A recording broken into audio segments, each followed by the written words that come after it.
Peuple de Dieu, shalom. C'est votre frère, le pasteur Roduscar Obaleka. Ce soir, ce qui nous importe, c'est de parler, disons, de la part de Dieu.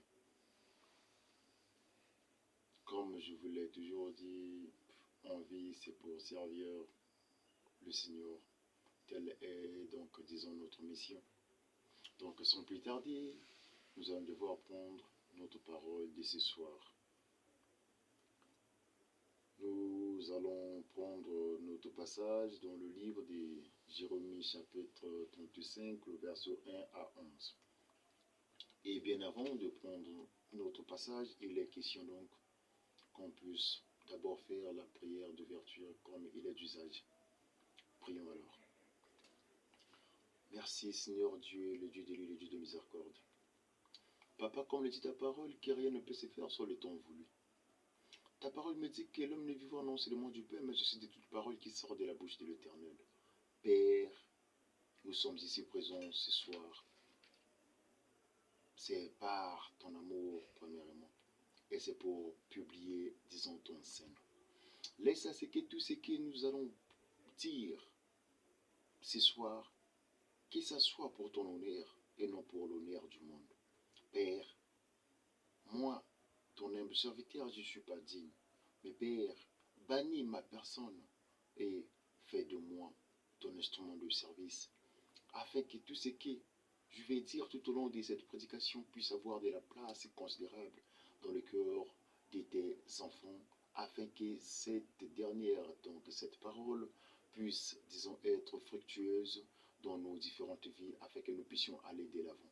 Père, tu es le maître des temps et des circonstances. Parmi tes enfants, il y a de ceux-là qui vivent des conditions non souhaitées, impossibles, déplorables. Mais Père, toi, tu m'as dit dans ta parole qu'ayez confiance et moi, Dieu, je ferai de vos ennemis votre marchepied.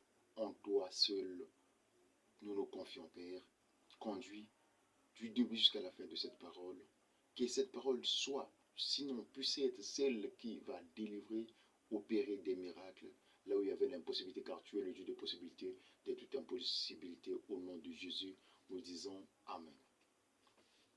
Donc, sans tarder, nous allons prendre notre passage de ce soir, Jérémie 35, le verset 1 à 11. Nous lisons au nom de Jésus. La parole de l'Éternel fut adressée à Jérémie de la part de l'Éternel au temps de Joachim, fils de Josias, roi de Juda, en ces mots. Va à la maison des Récabites et parle-leur. Tu les conduiras à la maison de l'Éternel, dans une des chambres, et tu leur offriras du vin à boire.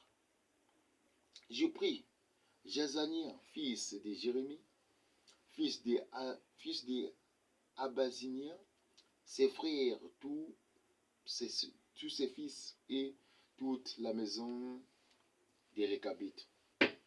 Et je les conduisis à la maison de l'Éternel, dans la chambre des fils des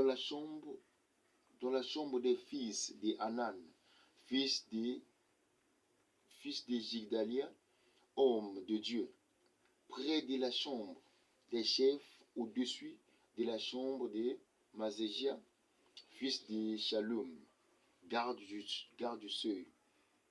J'ai mis devant le fils de la maison des Récabites des coupes pleines de vin et des calices, et je leur dis, buvez du vin. Mais ils répondirent, nous ne buvons pas de vin, car Jonadab, fils de Récab, notre père, nous a donné cet ordre. Vous ne boirez jamais de vin, ni vous, ni vos fils.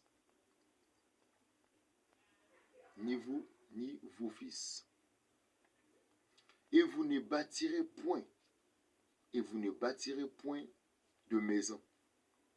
Vous ne sèmerez aucune semence. Vous ne planterez point de vigne.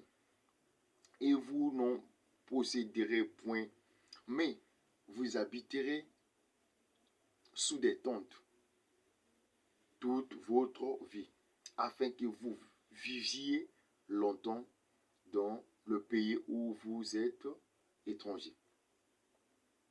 Nous obéissons à tout ce que nous a prescrit Jonadab, fils de Récab, notre père.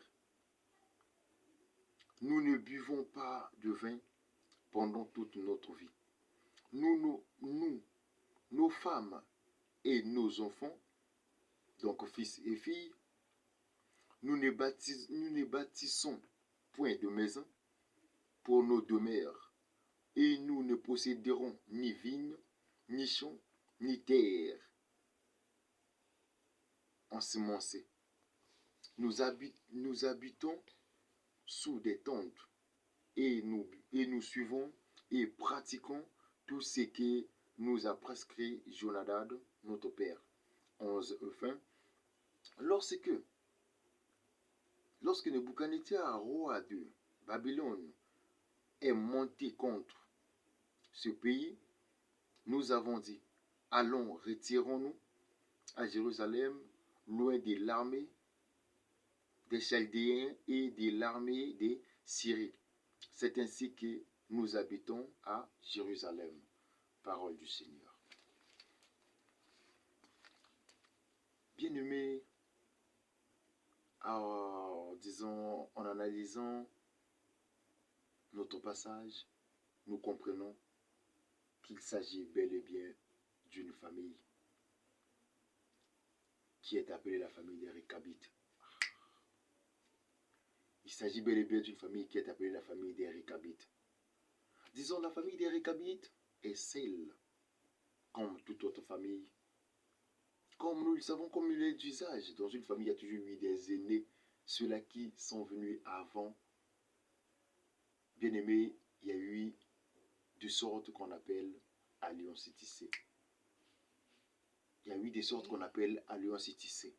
Ils ont eu à tisser des alliances dans ces alliances.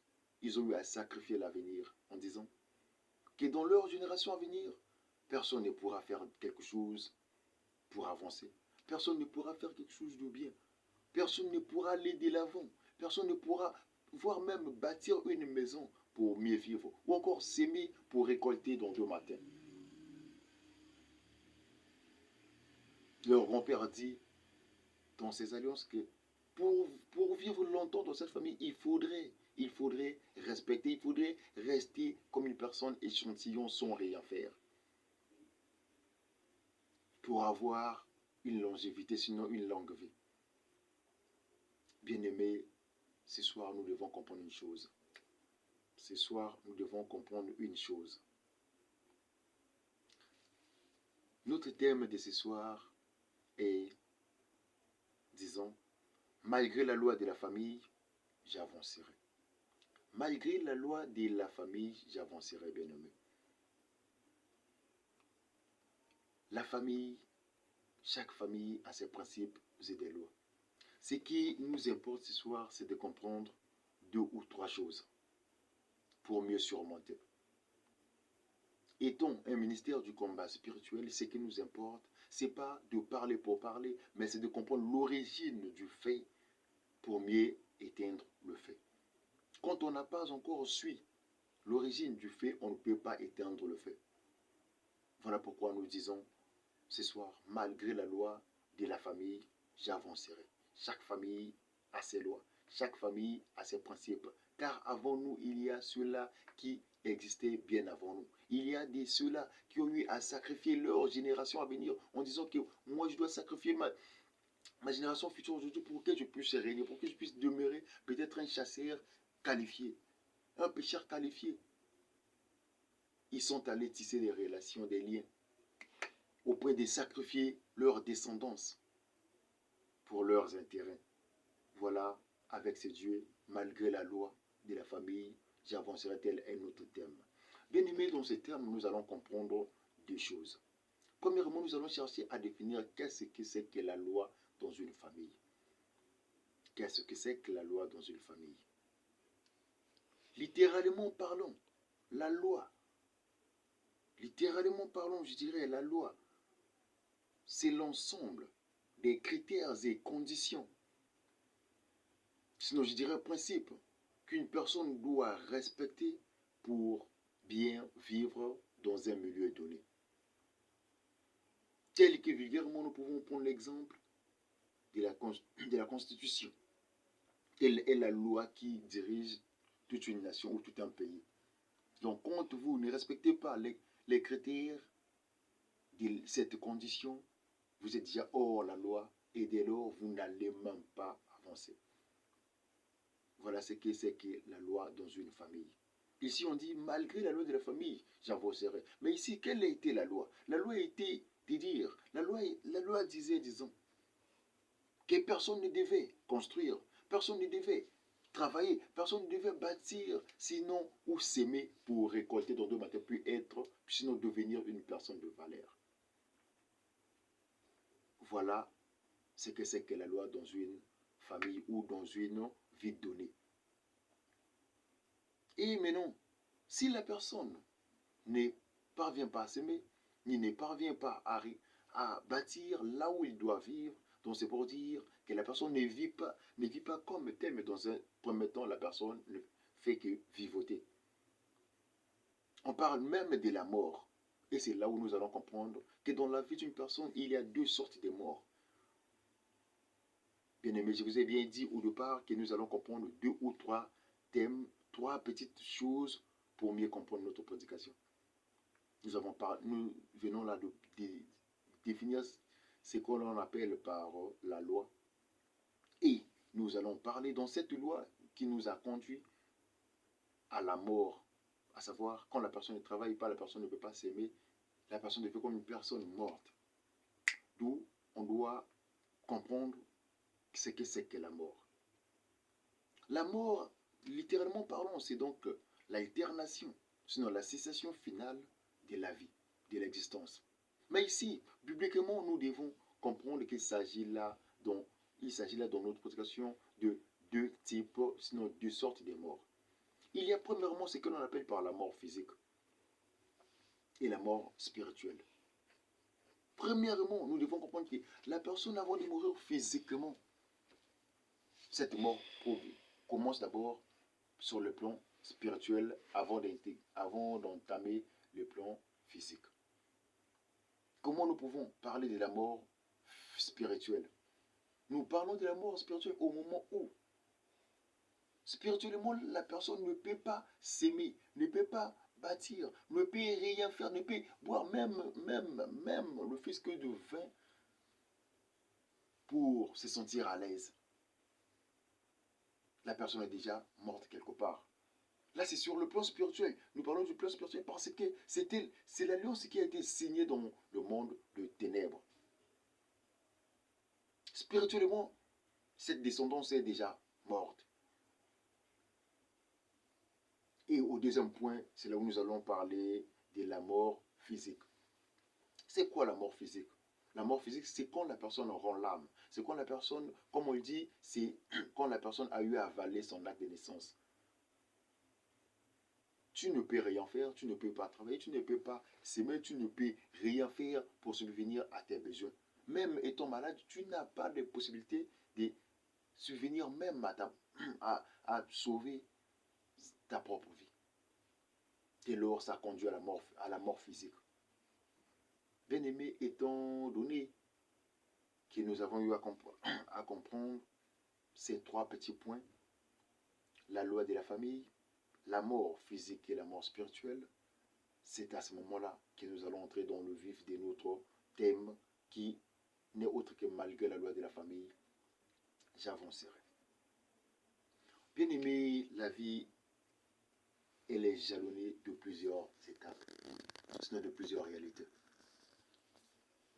Être né dans une famille, nous qui venons tout jeunes Nous pouvons toutefois, sinon nous aurons toutefois en tête l'idée que j'avancerai. Nous aurons toutefois en tête l'idée que moi, j'y serai peut-être appelé docteur, je serai infirmier, je serai ceci, cela. Je ferai tout ce qui pourra concourir à mon avantage pour être appelé une personne de valeur dans 2 matins. Mais tout cela sans oublier, tout en ignorant, disant qu'avant nous, il y a eu de ceux-là qui étaient là, qui ont eu à tisser des alliances pouvant porter atteinte à notre devenir, sinon à notre avenir dans 2 matins. Bien-aimés, voilà, il y a des choses que nous vivons aujourd'hui que je pourrais dire contre notre volonté. Étant donné que c'est, disons, le ministère du combat spirituel, notre première prédication de ce soir est axée sur l'origine de chaque famille. Chacun de nous doit chercher à comprendre d'où il sort, d'où je sors, qu'est-ce qu'il fait qu'à ce que je n'avance pas dans ma vie, dans tout ce que je fais. Tu peux toutefois tenter de gauche à droite, mais rien n'avance. Tu peux toutefois aller de gauche à droite en disant que non, là où de toi départ ton intelligence, tu t'es dit oui, je suis déjà à la hauteur. Mais à la fin des comptes, tu es la première personne à être, disons, disqualifiée de là où tu souhaitais être à la tête. Personnellement, tu peux accuser d'autres personnes. Ils ont eu à faire ceci, cela. Mais si tu n'as pas eu une maîtrisabilité, si tu n'as pas eu une conscience en place pour chercher à savoir d'où je viens, de quelle famille suis-je issu, tu n'avanceras jamais. Premièrement, pour avancer, on dit que malgré la loi de la famille, j'avancerai. Pour avancer, il faudrait d'abord prendre conscience que je suis issu de telle famille. Je suis issu de la famille dont ma famille, je dois analyser. Parmi nous, nous sommes peut-être 5 ou 6. Parmi nous, qui a la vie? Parmi nous, qui a la vie? Mais si ceux qui sont là avant moi n'ont pas la vie, c'est vraiment de leur volonté de ne pas avoir la vie comme telle? Oui, ça ne va pas. Premièrement, je dis la prise de conscience, l'examen de soi, sinon sur soi, dans ma famille. Pourquoi les gens n'avancent-ils pas? Est-ce de leur volonté? Est-ce par manque d'intelligence? Est-ce par manque vraiment d'opportunités? Non, les opportunités se présentent, c'est bien. Mais pour avancer, quelque part, il y a une force surnaturelle qui vous empêche d'aller de l'avant. Il y a une loi qui a été établie par nos arrière-grands-parents que nous ne pouvons même pas aujourd'hui faire face physiquement. Voilà pourquoi, bien-aimés, étant le ministère du combat spirituel, nous devons chercher à comprendre premièrement l'origine. D'où sort cet échec dans notre vie? Quelle est cette loi, disons, qui nous empêche d'aller de l'avant? Physiquement, on peut se dire oui, il est intelligent, elle est intelligente, elle est belle ou beau, mieux placée pour occuper tel ou tel poste. Mais sur le plan spirituel, tout a été déjà anéanti. On ne peut rien faire. On ne peut rien faire. Bien-aimés, nous devons comprendre une chose. Tant qu'on n'aura pas décelé cette origine, tant qu'on n'aura pas, disons, oui, à bannir, sinon à mettre fin, quand on n'aura pas mis fin à tout ça, toutes ces lois, peu importe nos réalités, peu importe disons, notre force, nos stratégies, nous n'allons jamais avancer.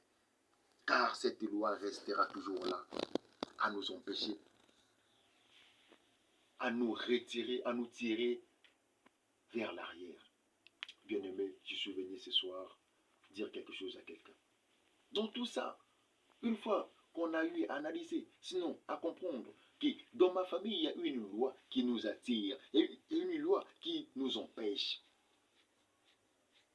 Nous devons maintenant y faire face. On dit que sur 5 que nous sommes, personne n'a eu le mariage, personne ne travaille, personne n'avance, personne n'a eu à étudier.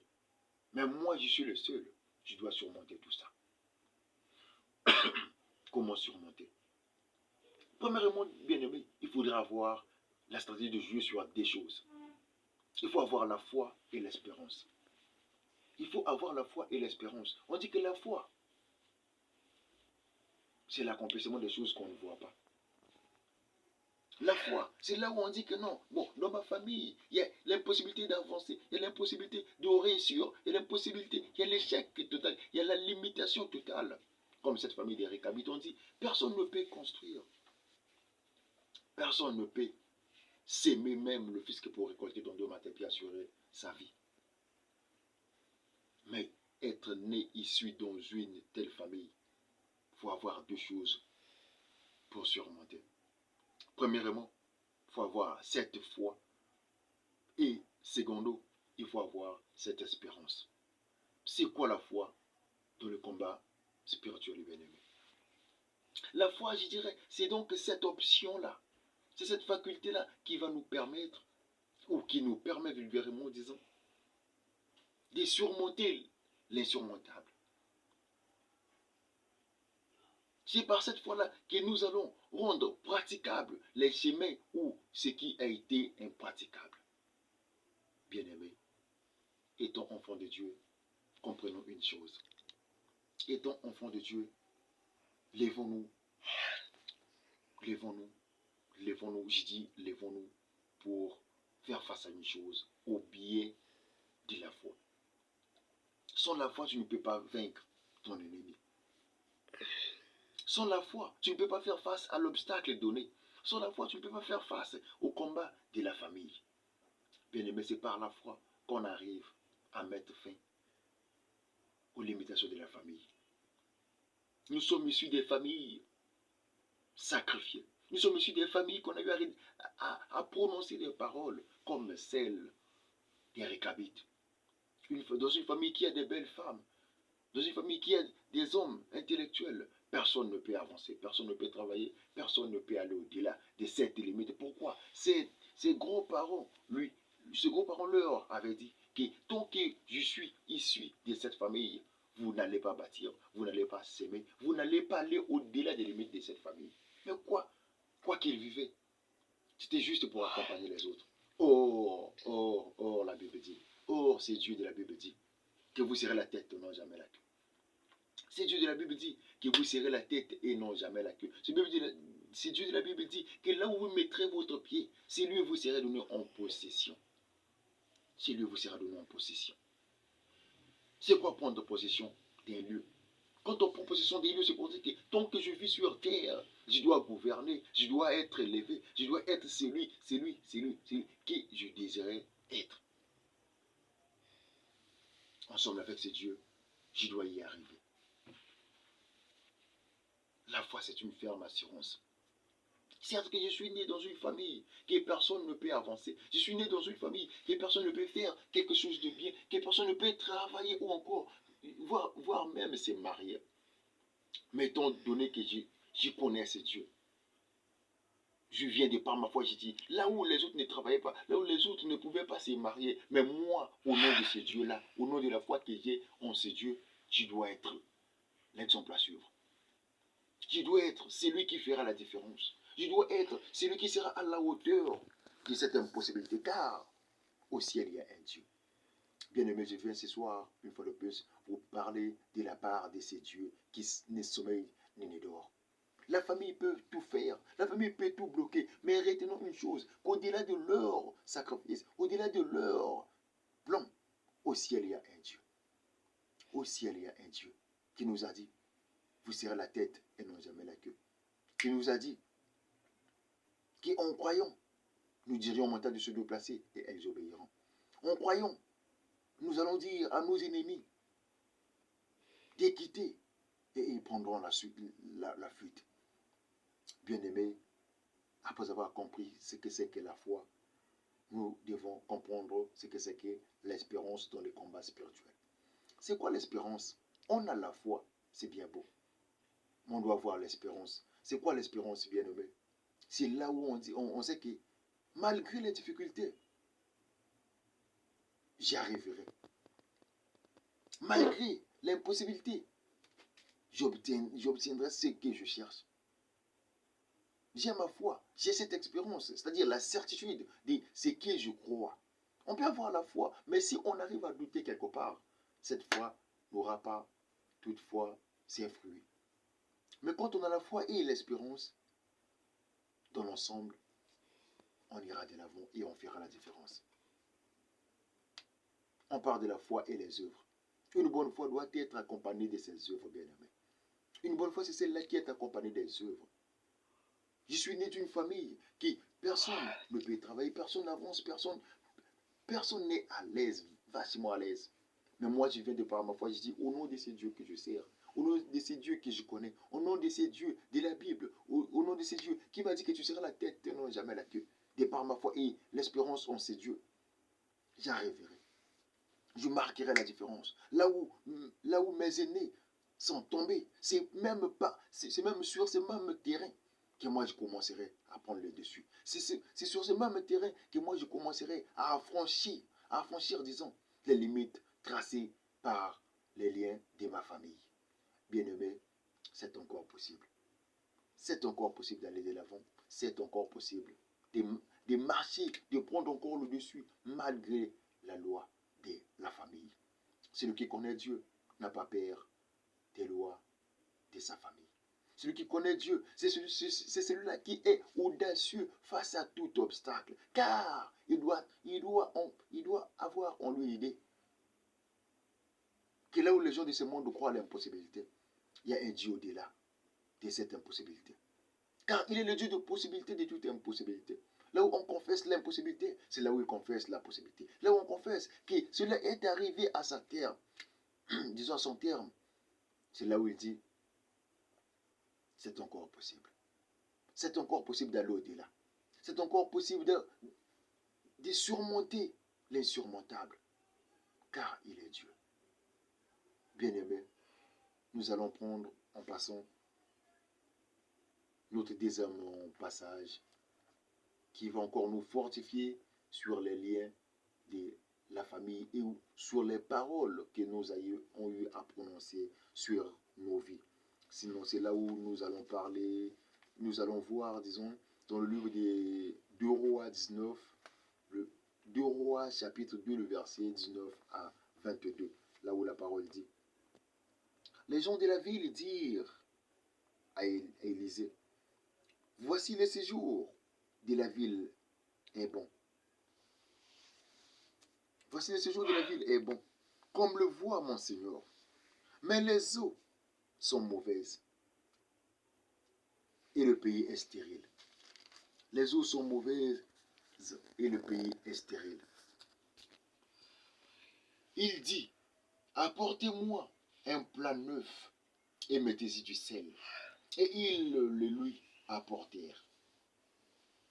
Il alla vers la source des eaux et il y jeta du sel et dit, ainsi parle l'Éternel, j'assainis ces eaux. Il n'en proviendra ni mort, il n'en proviendra plus ni mort ni stérilité. Et les eaux furent assainies jusqu'à ce jour, selon la parole qu'Élisée avait prononcée. Parole du Seigneur. Bien-aimés, là, nous devons comprendre une fois que dans ce monde, partout, que tu en veux ou pas, il y a toujours des liens, il y a toujours des lois établies. Dans chaque coin, il y a toujours une force surnaturelle qui combat l'innaturel. Qu'est-ce que je veux dire par là? Élisée en mission. Vers Jéricho, on lui présente. Tu peux toutefois passer tes séjours ici. Tu peux toutefois dormir, oui. Mais par contre ici, cette eau ne donne pas la vie. Cette eau donne la stérilité et la mort. Bien-aimé, qu'est-ce que je veux dire par là? Nabomo ina moto bien-aimé ezali na bas étape ebele ko permettre à ce que moto ceux qui ont la maîtrisabilité au perdre tout ou okokaki kozala nango dans 2 matins. La parole dit que l'eau c'est la vie. Mais on parvient à dire à une personne que okoko là séjour est bien, espace tout est bien, mais pour na komer là, mais ils ont coupé ça bon moïté. Ils ont coupé ça du bois, ils ont coupé ça. Stérilité. Bien aimé, stérilité et une colobanine. Quand la personne, quand on parle de la stérilité dans la vie d'une personne, c'est pas seulement que non, la personne ne parviendra pas à mettre au monde sur le plan physique, non. Quand on parle de la stérilité, c'est pour dire que sur le plan monétaire, tout est stérile. Sur le plan économique, tu ne peux pas avancer. Sur le plan, disons, matériel, tu ne peux pas avancer parce que quoi? Il y a de la stérilité qui contrôle tout ce que tu fais. Tout ce que tu entreprends, c'est la stérilité qui prend place. C'est la mort qui prend place. La mort dont parle la Bible vers Élisée ici. Il ne parle pas. La Bible ne parle pas de la mort physique que Motakoufiak, non. La Bible parle de la mort spirituelle. Tu peux tout entreprendre, rien ne marchera. Tu peux tout faire, rien ne marchera. Mais bien aimé, je suis venu ce soir apporter une bonne nouvelle à quelqu'un qui se sent ou qui se sentait lassé, fatigué, délaissé de par ces étapes. Qu'au ciel, il y a un Dieu. Nos ennemis peuvent tout faire contre nous, pour nous nuire. Nos ennemis peuvent tout faire contre nous pour créer l'échec vers notre portée. Mais au ciel, il y a un Dieu. Élisée azumai azumungu alobi ke no kobanda lelo etonki mosali na nzambe kaka to ba prononcer ke baloba ke mai moto oyo akomela akozwa bomoi te mai moto oyo akomela akoki kozala fructuité te stérilité la tanzoto azumungu na mungu atina mai alobi ke kobanda lelo mai ebongwama ekoma mai ya bomoi epesa vie epesa prospérité epesa nyonso là où il y avait la stagnation au nom de Jésus-Christ de Nazareth. C'est que dans la parole à pourquoi lelo. Là où les gens pouvaient sentir l'impossibilité. Là où les gens pouvaient sentir, sinon remarquer ou constater la stagnation dans leur vie. Par le biais de cette parole, que la vie puisse changer au nom de Jésus. Par le biais de cette parole, que tout ce qui ne marchait pas puisse aller de l'avant au nom de Jésus. Par le biais de cette parole, comme Élisée l'a déclaré sur les eaux de Jéricho, je déclare également sur la vie de tout un chacun que ce soir soit cette soirée de changement pour la vie de tout un chacun au nom de Jésus. Bien-aimé, tout est possible à celui qui croit. Malgré la loi de la famille, nous qui connaissons Dieu, nous ne devons pas vivre ce que la famille vit. Nous ne devons pas vivre ce que ceux qui sont hors de Dieu vivent, bien-aimés. Nous devons aller de l'avant. Nous devons aller de l'avant.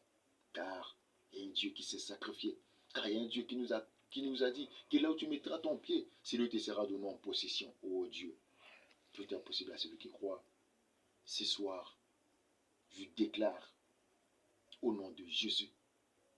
Je déclare au nom de Jésus que là où il y avait l'impossibilité, que la possibilité puisse prendre place. Car il y a un Dieu qui est le Dieu de possibilités, de toute impossibilité. Là où on prophétisait l'impossibilité, c'est là où il dit c'était encore possible d'aller de l'avant. Là où mutai ko se sortir ka suki na libota mutako ya kusunga zate kutu ya kutia mutu azate na poko la londe kona ngai na nzela na parole kutu baninga basuki kutu baninga bakoyi ezala kutu ko banda pona ko kenda liboso au nom de Jésus. Au nom de Jésus, au nom de Jésus, je crois et je déclare avec une ferme assurance que de par cette parole, l'impossibilité laissera place à la possibilité. Le chèque laissera place à l'évolution. La stagnation laissera place à la prospérité au nom de Jésus. Car là où il y avait la possibilité, car là où il y avait la loi de la famille, que ce soit maternelle ou paternelle, ce soir, cette parole qu'a déclarée, qu'a prononcée Élisée sur les eaux de Jéricho, je viens également en qualité de serviteur de Dieu déclarer, sinon prononcer, que là où tu sors d'une famille, prononcé, sacrifié, condamné par des lois de plusieurs formes, je déclare que tu reçoives la vie au nom de Jésus. Je déclare que tu avances à tout égard au nom de Jésus. Je déclare que tout ce que tu entreprendras puisse aller de l'avant au nom de Jésus-Christ de Nazareth. Nous avons ainsi déclaré et nous disons Amen.